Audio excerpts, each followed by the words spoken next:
샬롬 할렐루야. 2차 영혼육 12번째입니다. 영이신 하나님의 마음을 더 깊이 깨달을 수 있도록 말씀과 하나님, 사람의 마음, 영 등에 대해서 살펴봅니다. 우리가 신앙생활을 한다는 것은 궁극적으로 자신의 마음을 하나님 마음을 닮은 마음으로 변화시켜 나가는 것입니다. 그러기 위해서는 사람의 마음이란 무엇인지부터 알아야 하는 것이지요. 그러기 위해서는 사람의 마음이란 무엇인지부터 알아야 하는데, 이에 앞서 말씀에 대해서 살펴보겠습니다. 말씀과 하나님. 하나님께서 아담에게 채워주신 영의 지식들이 말씀이며, 이러한 하나님의 말씀을 기록한 책이 성경입니다. 많은 경우 말씀은 곧 성경에 있는 말씀이요 진리라는 정도로만 막연하게 생각합니다. 그런데 성경을 보면 말씀에 대해서 여러 가지 표현이 나오지요. 말씀은 곧 하나님이시라 했고, 또 말씀이 육신을 입고 이 땅에 오신 분이 예수님이시라 했습니다. 이런 표현들을 보면 말씀이란 단순히 66권 성경 말씀을 의미하는 것이 아니라 더 깊은 영적인 의미가 있음을 느끼게 되지요. 과연 말씀은 무엇을 의미하는 걸까요? 말씀은 성경에 기록된 말씀을 포함하는 진리 자체이신 하나님의 마음입니다. 이 마음은 만물을 창조하신 하나님의 권능이기도 하고, 동시에 영원 전부터 영원 후까지 계시며 무한하신 하나님의 근본된 실체이기도 하지요. 요한복음 1장 1절에서 3절에 태초에 말씀이 계시니라, 이 말씀이 하나님과 함께 계셨으니 이 말씀은 곧 하나님이시니라. 그가 태초에 하나님과 함께 계셨고 만물이 그로 말미암아 지은 바 되었으니 지은 것이 하나도 그가 없이는 된 것이 없느니라 했습니다. 하나님은 영이시고 무한하신 분이므로 시작과 끝이라는 개념이 필요가 없으며 영원 전부터 영원 후까지 존재하시지요. 그러므로 하나님의 존재를 설명하기 위해서는 태초라는 말조차 필요가 없지만, 여기서 태초라는 구분점을 주신 것은 사람 편에서 이해할 수 있도록 하기 위함입니다. 사람은 혼이라는 틀이 있어서 반드시 시작과 끝이 있어야 이해할 수가 있기 때문이지요. 혼적인 한계를 깨트리고 궁구해 본다면 하나님께서는 시작이 없다는 것이 너무나 당연합니다. 참고로 창세기 1장 1절에도 태초에 하나님이 천지를 창조하시니라 하여 태초가 나오는데, 이는 요한복음의 태초와 의미가 다릅니다. 창세기의 태초는 영원 전의 태초가 아니라 하나님께서 천지 만물을 지으신 시점으로서 실제 시작이 있는 것이지요. 요한복음 1장 1절에서 3절에는 태초에 말씀이 계셨고 하나님이 말씀과 함께 계셨다고 하여 마치 말씀과 하나님이 각각인 것처럼 표현합니다. 그런데 이어서 이 말씀은 곧 하나님이시라 하여 말씀과 하나님이 하나이심을 설명합니다. 또 태초에 하나님이 계셨다 하지 않고 태초에 말씀이 계셨다 했으니 하나님보다 말씀이 먼저 계셨다는 것을 나타내지요. 즉 하나님과 말씀은 하나이지만 각각 분리해서 칭할 수도 있고, 분리해서 생각할 때에는 말씀이 먼저라는 것입니다. 태초에 하나님께서 홀로 계실 때는 온 우주 공간 가운데 하나님의 마음, 곧 말씀이 빛과 소리로서 존재하셨습니다. 그러다가 어느 시점에 이르러 하나님께서는 인간 경작을 위해 영의 형상을 입으셨고 동일한 마음을 가지신 삼위일체 하나님으로 분리되셨지요. 곧 성부, 성자, 성령 하나님이 되셨지요. 따라서 삼위일체 하나님 곧 성부, 성자, 성령의 근본이 모두 말씀이라고 할 수가 있습니다. 성자 예수님 말씀이 육신이 되어 있고 성령도 이제 이렇게 많이 아십니다. 그러면 천국에 가시면 성자 성령 혼인합니다. 그러면 인자의 모습으로 있는 거예요. 성부 하나님만 영이십니다. 물론 성부 하나님 성부에 가시면 성부, 성자, 성령 하나님 삼위일체 하나님 계십니다. 다 사람의 모습으로 계십니다. 다 전부 우리의 형상대로 사람을 만들고 그랬잖아요. 성부, 성자, 성령 하나님 다 사람의 형상으로 계십니다. 그런데 틀린 점은 성자 하나님, 성령 하나님은 본체세요. 성부 하나님은 분체세요. 성부 하나님만 분체세요. 성부 하나님 원래 본체는 4차원 하늘에 계세요. 우주 공간에 계세요. 본체는 분체만 계십니다. 성부 하나님과 마찬가지로 근본이 말씀이신 성자 하나님께서 사람의 형상을 입고 이 땅에 나타나신 분이 바로 예수님이십니다. 그리고 예수님의 모든 말씀과 행함은 온전히 하나님의 마음 그대로를 나타내 주셨지요. 그러므로 예수님께서는 나를 본 자는 아버지를 보았다라고 말씀하셨던 것입니다. 하나님이라는 명칭을 가지신 것도 인간 경작을 계획하신 이유였습니다.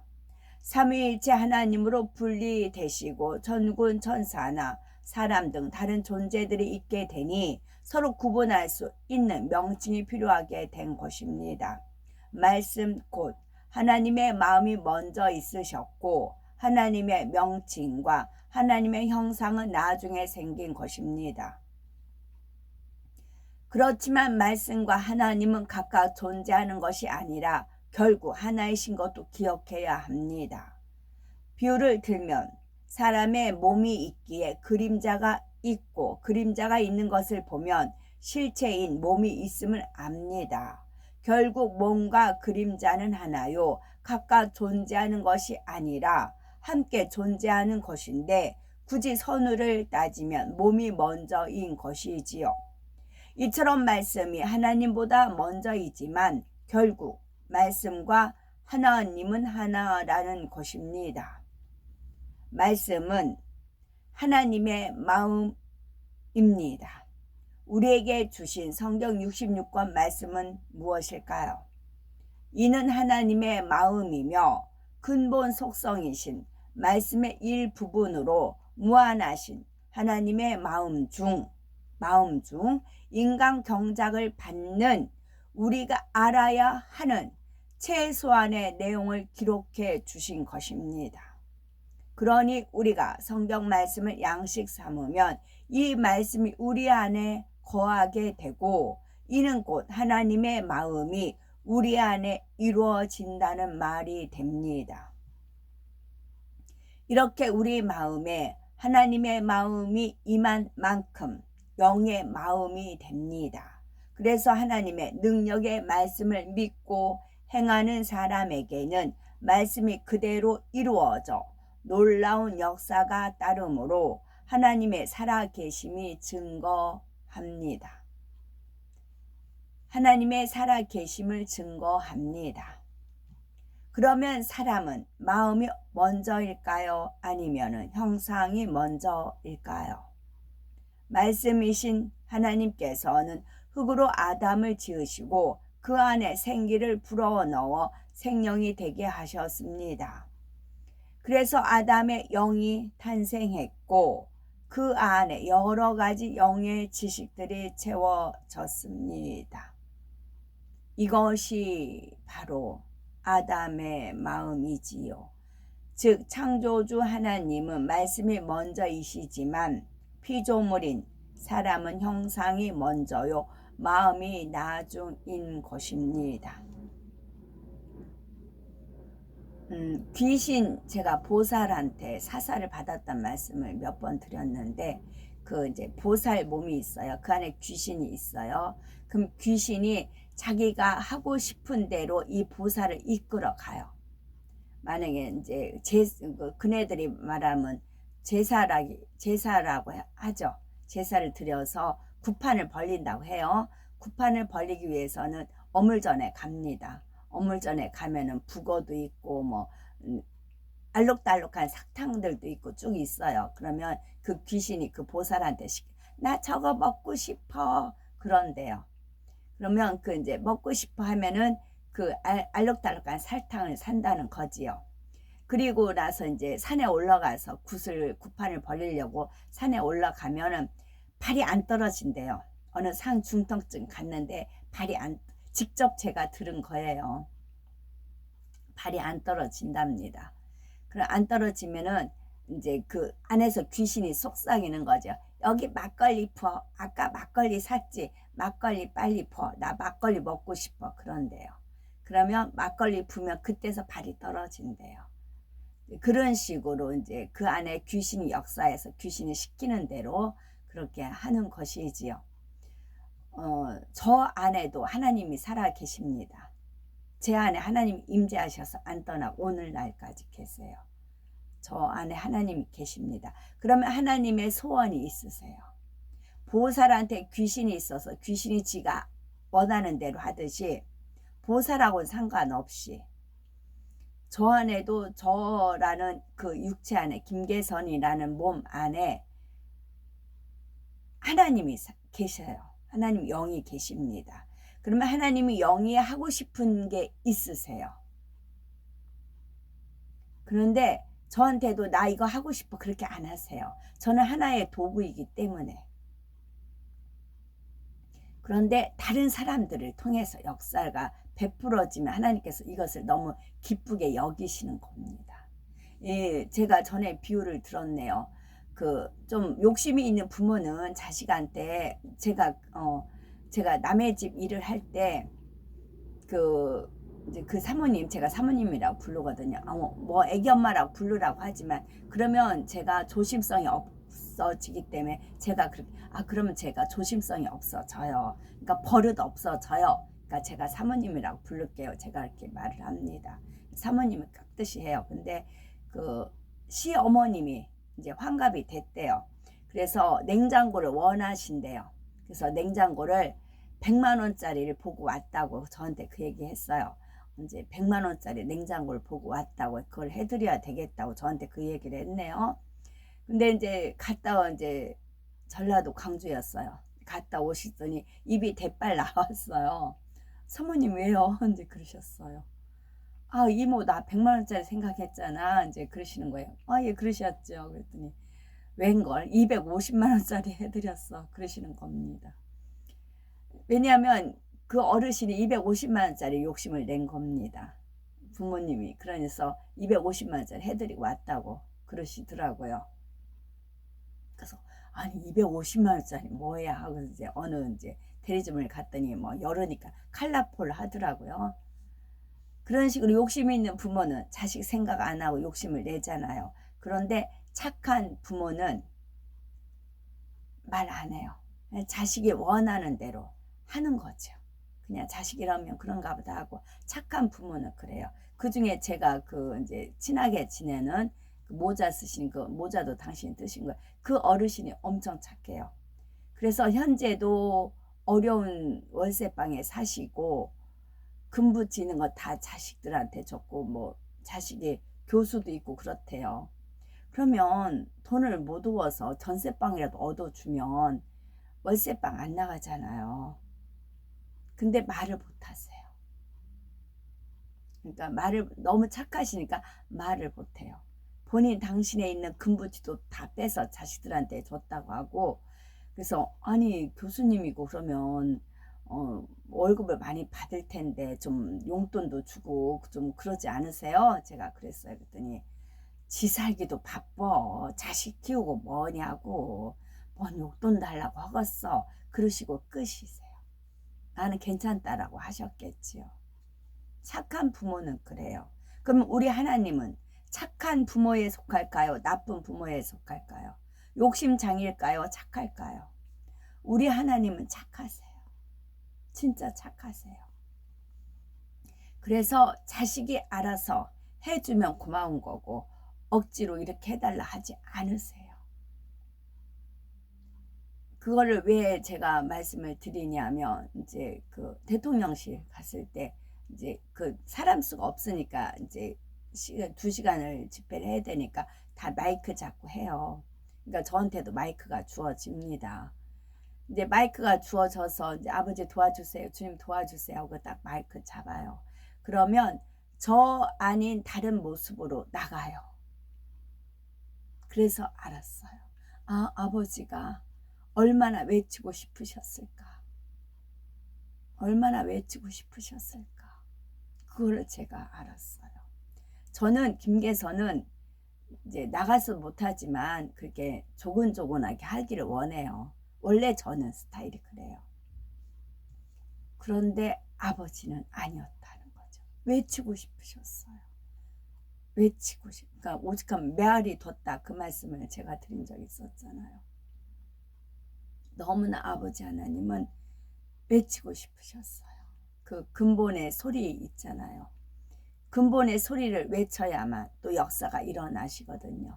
근데 그러니까 이분이 이제 그 대표님이 이제 마이크를 주고 또 이제 너무 저하고 틀리게 나가니까 마이크 잡으면 아버지께서 한없이 막 외치시니까 그걸 제가 아니까 다음에 기회는 안 주시겠다. 그럼 어떡하지? 이제 그런 마음을 가졌지요. 그럼 아버지 하나님께서 고맙다고 또 빵을 넉넉히 또 쪄가는 이제 그런 마음을 주시죠. 마치 보살이 그 안에서 귀신이 역사하듯이 제 안에서 하나님이 역사하세요. 그래서 그러면 또 기회를 또 주시면 또 이제 조곤조곤 해야지라는 생각을 하지만 막상 마이크 잡으면 하나님은 외치십니다. 그것은 이제 저축하는 거예요. 우주 공간에 또 하나님 역사가 펼쳐지는 것이지요. 사전에 보면 마음이란 사람이 인식하고 느끼고 뜻을 세우는 활동 혹은 옳고 그름이나 선악을 판단하고 행동을 결정하는 정신활동이라고 설명을 합니다. 그러나 하나님께서 말씀하시는 마음은 영 자체와 그 안에 들어있는 지식을 뜻하지요. 맨 처음 아담의 마음은 완전히 빈 그릇과 같고 백지와 같은 상태였습니다. 마치 그릇 안에 무엇을 담듯이 사랑, 온유, 화평, 진실, 겸손과 같은 진리의 지식들을 하나님께서 심어 주셨지요.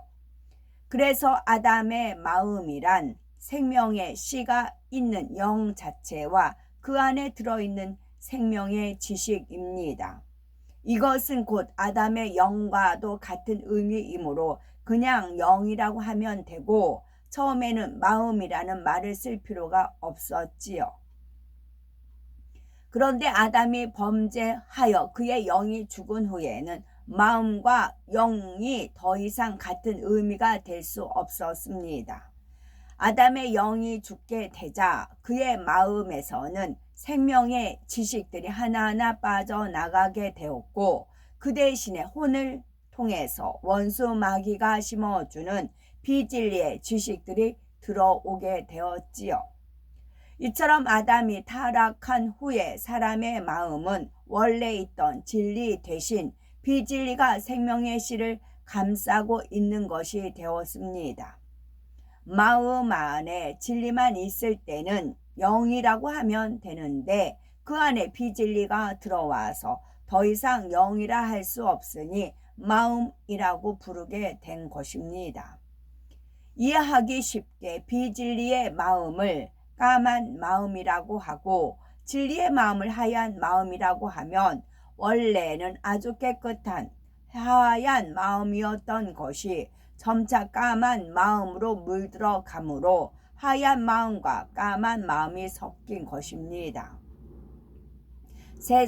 세상 사람들 중에서도 아직 조금 남아있는 진리의 지식 가운데서 때로는 선한 마음과 행실이 나올 때도 있습니다.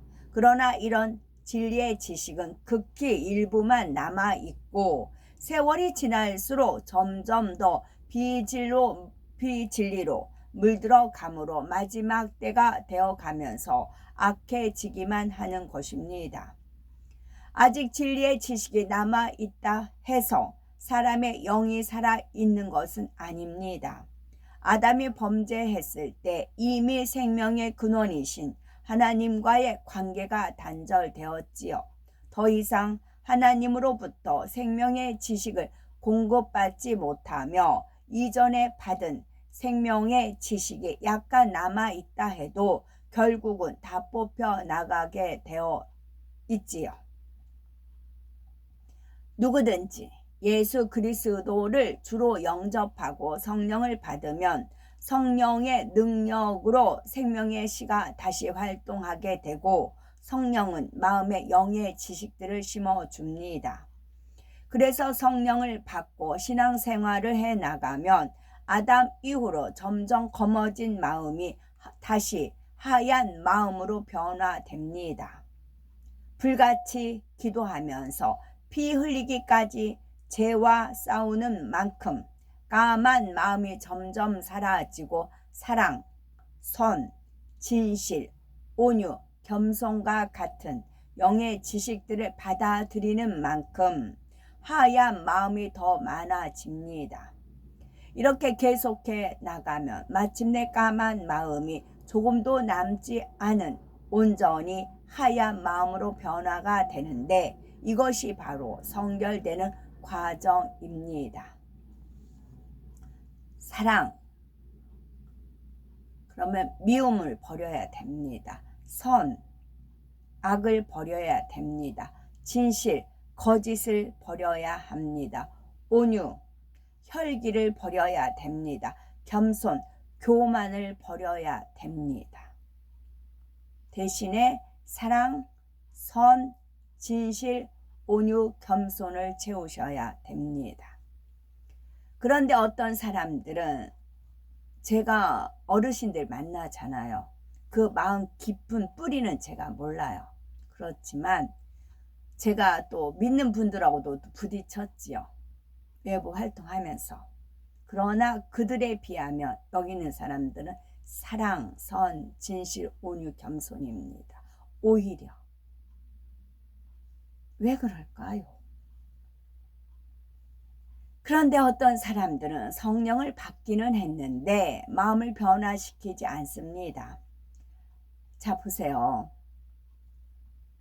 그 외부 사람들이 저랑 이제 부딪혔을 때 사랑, 선, 진실, 온유, 겸손은 없어요.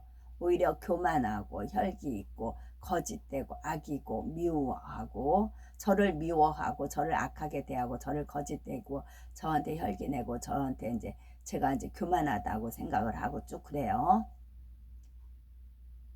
그래요.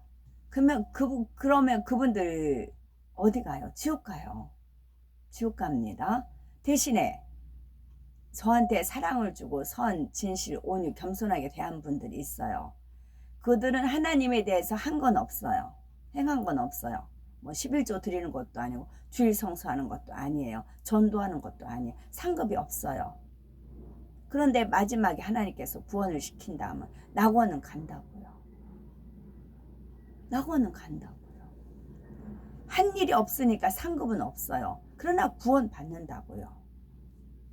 한편 강도 같이. 어떤 편이 나을까요? 그런데 어떤 사람들은 성령을 받기는 했는데 마음을 변화시키지 않습니다. 하나님을 믿는다 하면서도 여전히 죄악 가운데 까만 마음으로 살아가는 것입니다. 혹은 처음에는 열심히 죄를 버리기 위해서 달려가다가 어느 순간부터 미지근한 신앙이 되어서 죄와의 싸움을 그쳐버리는 경우도 있습니다. 전에는 조금씩 하얀 마음으로 변화되고 있었는데 죄와의 싸움을 멈춘 다음부터는 또다시 까맣게 물들어가는 것입니다. 이처럼 성령을 받았다 해도 여전히 까만 마음, 비진리의 마음으로 있으면 그 속에서 생명의 씨가 힘을 얻을 수 없습니다. 우리의 구원은 마음에 성령만 임해서 되는 것이 아니라 물, 곧 말씀이 임해야 하는 것입니다. 또한 성령을 받았다 해도 마음을 변화시키지 않고 계속 까만 마음으로만 있으면 이미 받은 성령이 소멸될 수 있지요. 한번 성령을 받고 구원받았다 해도 거기에 안주하여 변화되지 않으면 요한계시록 3장 1절에 말씀한 대로 살았다 하는 이름은 가졌으나 죽은 자가 되는 것입니다. 그러므로 주님을 영접하여 성령을 받았다면 부지런히 마음의 죄악을 벗어버리며 진리의 지식을 담아가야 합니다. 온전히 하얀 마음으로 회복될 때까지 쉬지 않고 노력해야 되는 것이요. 노력해야 하는 것입니다. 대기만성이라는 것이 있습니다. 대기만성. 하나님께서는 우리가 하나님의 마음에 대해서 배우고 깨달을 수 있도록 하나님의 마음에 담긴 진리의 지식들을 성경 안에 기록해 주셨지요. 우리가 성령을 받고 이 말씀들을 부지런히 양식 삼아 하나님의 마음을 닮아가는 만큼 이 땅에서도 범사에 잘되고 강건한 축복을 받을 뿐 아니라 천국에서는 하나님의 보호자 더 가까이 거하게 됩니다.